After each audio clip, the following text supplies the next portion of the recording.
민주당은 검찰이 이재명 대표를 굳이 소환하려는 건 정치 보복이고 망신주기 목적이라며 강하게 반발하고 있죠. 서면 조사라는 것도 있는데 왜 이런 건 건너뛰냐면서요. 하지만 검찰이 소환 통보 전 지금 이 대표에게 서면 조사를 시도했지만 이 대표 측이 응하지 않아서 소환 조사로 방향을 튼 것으로 드러났습니다. 서영수 기자가 보도합니다. 더불어민주당은 검찰이 이재명 대표 취임 나흘 만에 서면 조사도 아닌 소환 통보를 한 건 의도적 망신주기라고 연일 날을 세웠습니다. 검찰 소환의 필요성이 전혀 없죠. 우리 당대표께서 했던 모든 내용은 녹화, 녹음이 되어 있기 때문에 검찰이 필요하면 그걸 가지고 판단하든지 아니면 서면 조사로서 끝날 수 있는 문제지.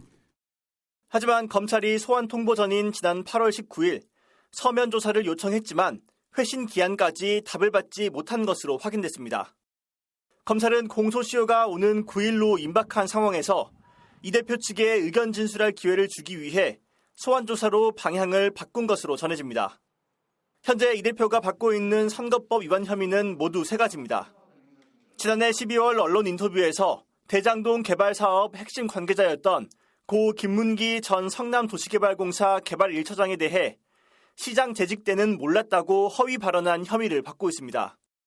지난해 경기도 국정감사에서 백현동 부지 용도 변경 관련 국토부의 협박이 있었다는 발언과 대장동 공공개발을 당시 새누리당 성남시 의원들이 막았다는 발언도 문제가 됐습니다.